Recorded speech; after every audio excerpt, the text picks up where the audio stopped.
Memang dalam kitabnya Manhajul Istiqomah ada membahas untuk tidak ada pemberontakan. Tapi bacanya yang jelas, jangan cuma pas garis itu aja. Itu di situ disebutkan. Bahkan bukan cuma Habib Utsman, dulu almarhum Haji Hashim Asy'ari juga begitu.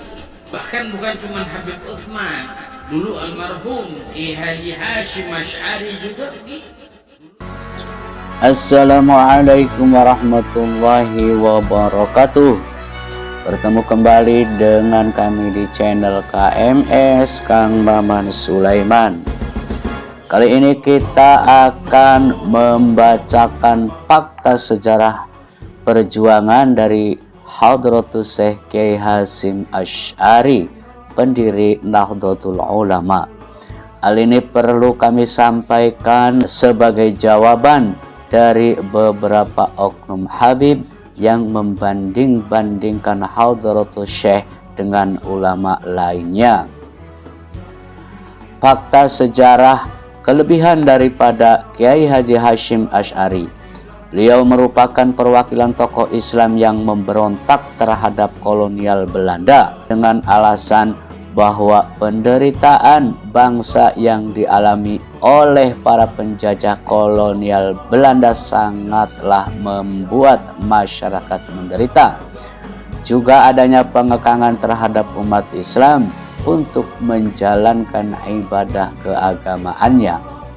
Hal ini dicatat sebagai jihad kebangsaan bagi beliau dan para santri dan jamaahnya. Pada tahun 1913, intelijen Belanda membuat sebuah modus licik dengan cara mengirim seorang pencuri ke Tebu Ireng. Namun para santri menangkap pencuri tersebut dan memukulinya hingga tewas. Yang kedua, Mbah Hashim pernah menjabat sebagai Ketua Federasi Organisasi Islam MIAI, Majelis Islam Ala Indonesia. Pada akhir tahun 1930-an, beliau berperan dalam menggabungkan MIAI itu dengan gerakan nasionalis lain yang menghasilkan Federasi Politik GAPI atau Gabungan Politik Indonesia. GAPI di bawah komando Kiai Haji Hashim Asy'ari menuntut kepada Belanda untuk membuat perwakilan rakyat yang representatif bagi Indonesia atau Indonesia berparlemen. Beliau juga pernah melarang masyarakat Indonesia untuk mendonorkan darahnya untuk kepentingan militer Belanda. Tentu saja gerakan-gerakan tersebut membuat kompeni Belanda cemas karena membahayakan Belanda dalam penjajahannya di Indonesia. Oleh sebab itu, pada tahun 1937, Belanda melakukan pendekatan melalui salah satu utusannya menemui Kiai Haji Hashim Asy'ari untuk menganugerahkan bintang kehormatan dari emas dan perak. Namun Kiai Haji Hashim Asy'ari menolaknya dengan tegas. Juga Belanda pernah mengirim tentaranya dengan jumlah yang sangat besar untuk menghancurkan pesantren beliau. Bahkan kitab-kitabnya pun dibakar ludes. Perlakuan Belanda terhadap Kiai Haji Hashim Asy'ari yang semena-mena ini berlangsung sampai tahun 1940-an. Dalam masa tahun 1943 sampai 1945, hampir semua pondok pesantren membentuk laskar-laskar dan barisan-barisan militer guna merebut kemerdekaan tanah air. Awal mula didirikannya Laskar Hizbullah adalah untuk menjadi kekuatan cadangan dari pasukan peta atau pembela tanah air. Sebab kala itu Jepang yang telah memberi restu pada tokoh-tokoh muslim untuk membentuk kekuatan militer sedang terdesak akibat berkonfrontasi dengan sekutu. Sebelum dikirim ke medan pertempuran, para punggawa Laskar Hizbullah khususnya di wilayah Jawa Timur dididik langsung oleh Hadratus Syekh. Istilah yang dipakai adalah penggemblengan. Kiai Abu Bakar Diwek Jombang dalam kesaksiannya soal penggemblengan itu ada doa-doa khusus yang diberikan oleh Kiai Hashim Asy'ari seperti wirid, hijib dan sebagainya. Bahkan pada masa penjajahan Jepang, Hadratus Syekh Kiai Haji Hashim Asy'ari pernah ditangkap karena berfatwa haram untuk mengikuti upacara yang diadakan oleh Jepang setiap pagi menyembah matahari. Beliau dipenjara dan disiksa di penjaranya. Tangan dan jari jemarinya patah oleh siksaan tentara Jepang. Pada tanggal 21 sampai 22 Oktober tahun 1945, PBNU menggelar rapat konsul NU se-Jawa dan Madura. Rapat digelar di kantor Nahdlatul Ulama di Jalan Bubutan 6 nomor 2 Surabaya. Di tempat inilah setelah membahas situasi perjuangan dan membicarakan upaya mempertahankan kemerdekaan Indonesia.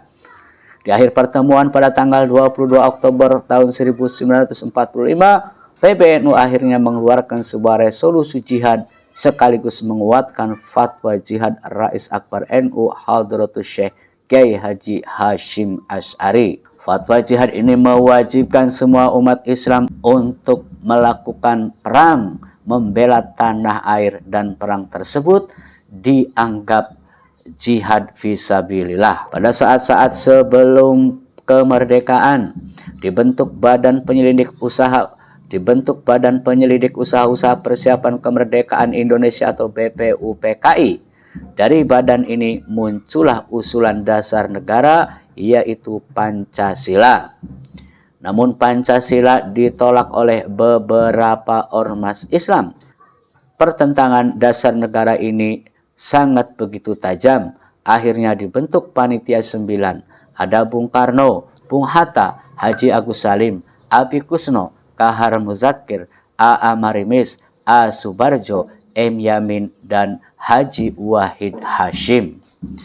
Melalui Haji Wahid Hashim, yakni putra dari Hadratus Syekh Kiai Haji Hashim Asy'ari, beliau mengeluarkan pendapat bahwa Pancasila adalah dasar negara Indonesia yang tepat di tengah kemajemukan bangsa. Jadi jelas Hadratus Syekh Kiai Haji Hashim Asy'ari selain beliau orang yang sangat alim allamah, juga berperan penting dalam proses perebutan kemerdekaan dan proses mempertahankan kemerdekaan. Atas jasa-jasa beliau, kemudian beliau ditetapkan sebagai pahlawan nasional pada tanggal 17 November tahun 1964 melalui Kepres nomor 294 tahun 1964. Dokumen-dokumen Kepres tersebut bisa dilihat di situs Jaringan Dokumentasi dan Informasi Hukum JDIH Sekretariat Kabinet Republik Indonesia. Demikianlah peran daripada Hadratus Syekh Kiai Haji Hashim Asy'ari dalam merebut dan mempertahankan kemerdekaan Republik Indonesia. Semoga menjadi pencerahan bagi kita semua khususnya warga NU. Kurang lebihnya mohon maaf. Assalamualaikum warahmatullahi wabarakatuh.